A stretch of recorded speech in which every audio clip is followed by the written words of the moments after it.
It is a great pleasure to be here in Cambodia for the 12th ASEAN-UN Summit that was held yesterday.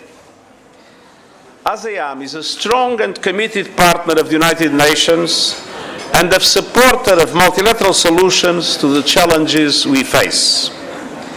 And ASEAN has an important role on the global stage, where geopolitical divides threaten to trigger new conflicts while making old ones more difficult to resolve. As I told yesterday's summit meeting, we must avoid at all costs the division of the global economy into two parts, led by the two biggest economies, the United States and China.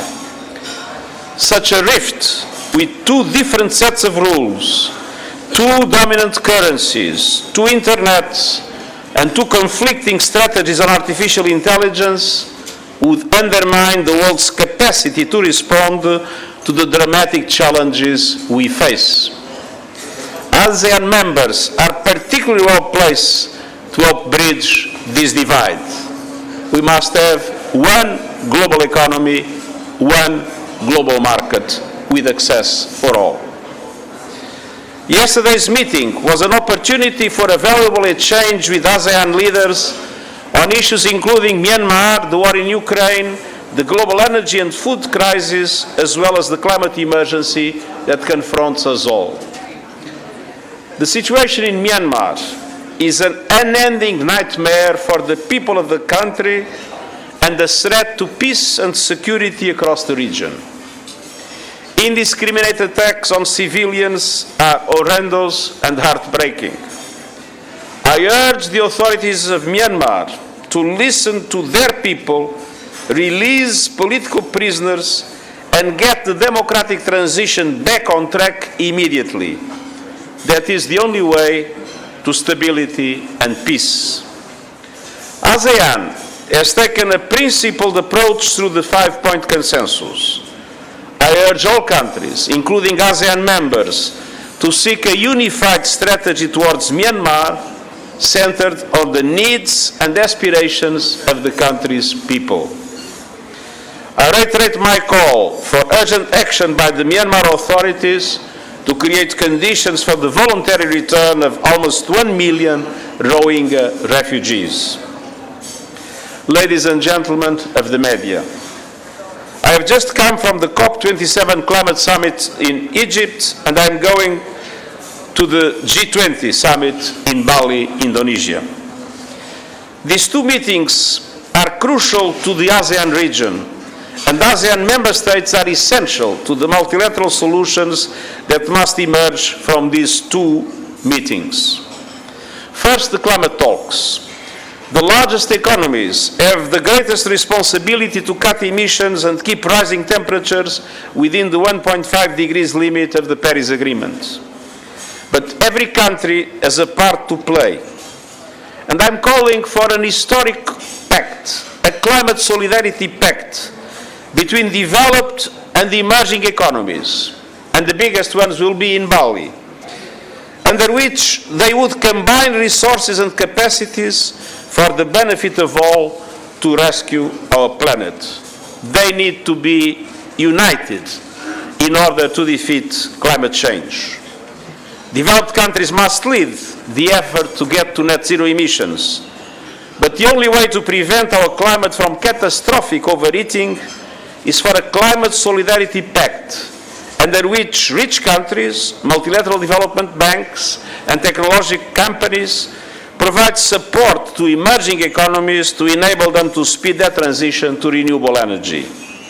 And I commend ASEAN member states that are showing the way through just energy transition partnerships, like Indonesia and Vietnam. 5 ASEAN member states are in the top 20 countries most impacted by extreme weather events in the past 2 decades. I'm urging leaders at COP27 to reach agreement on a financial mechanism to support countries that suffer loss and damage from climate-related disasters. Second, the G20.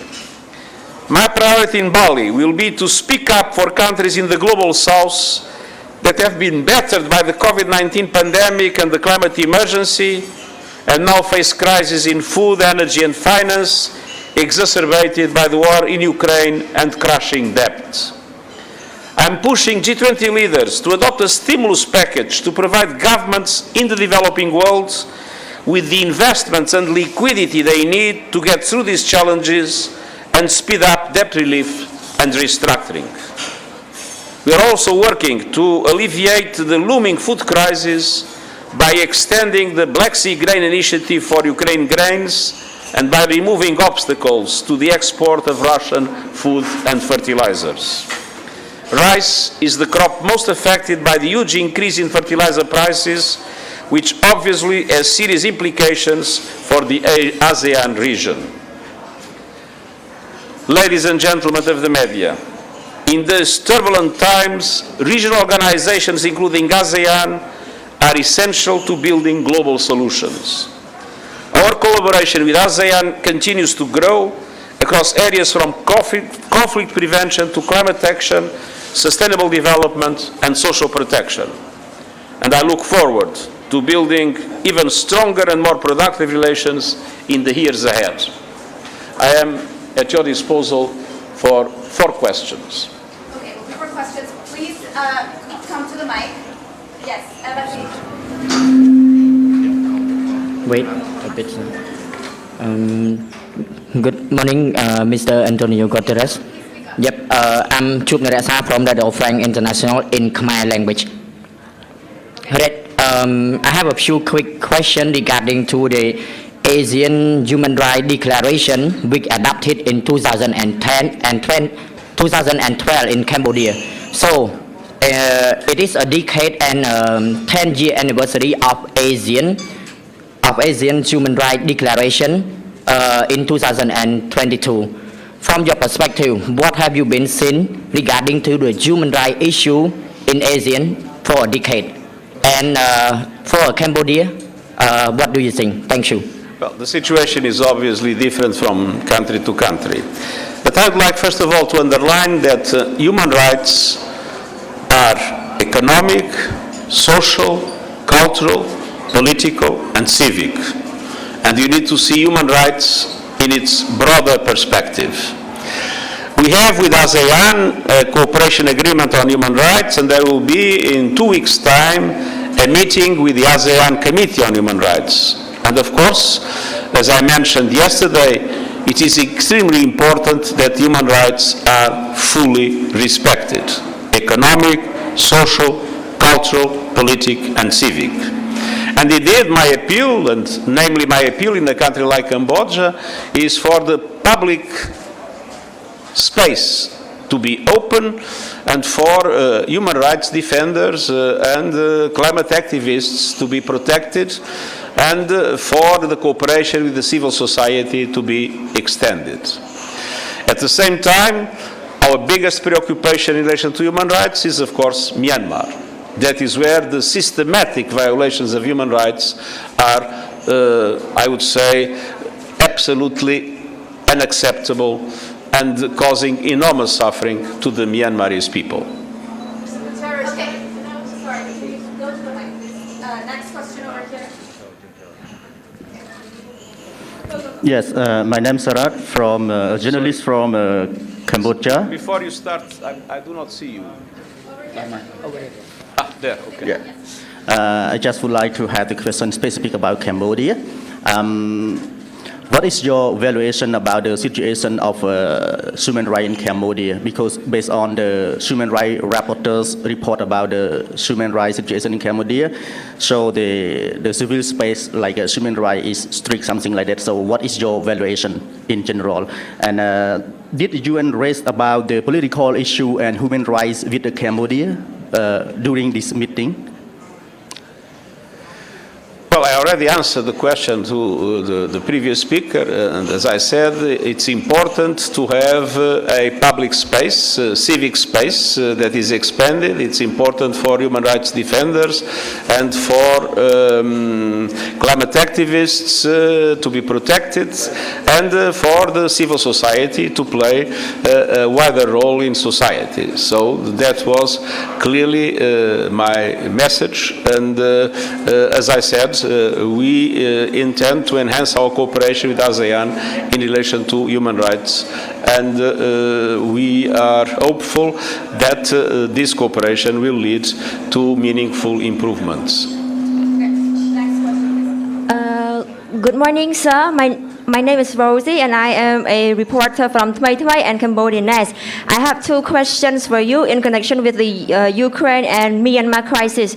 So my first question is, what is your expectation of the ASEAN joint statement on the Ukraine crisis? And my second question is, yes, on the Ukraine crisis, the crisis in Ukraine.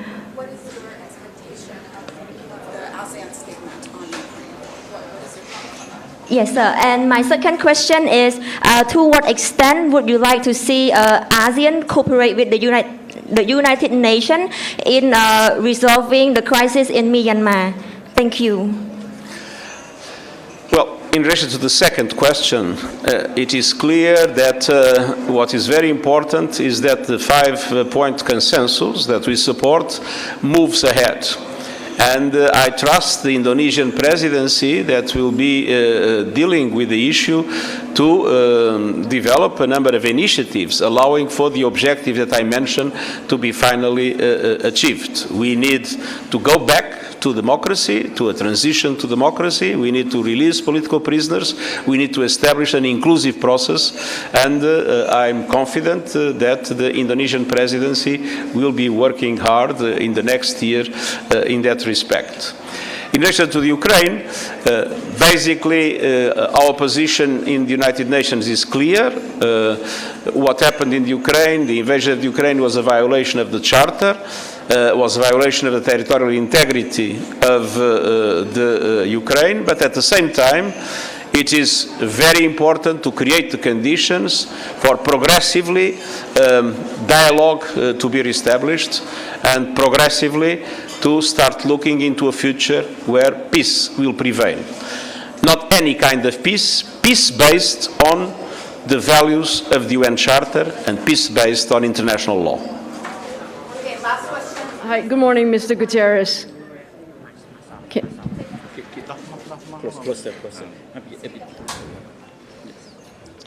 Morning, Mr. Guterres. May Wong from CNA, Singapore Television Station.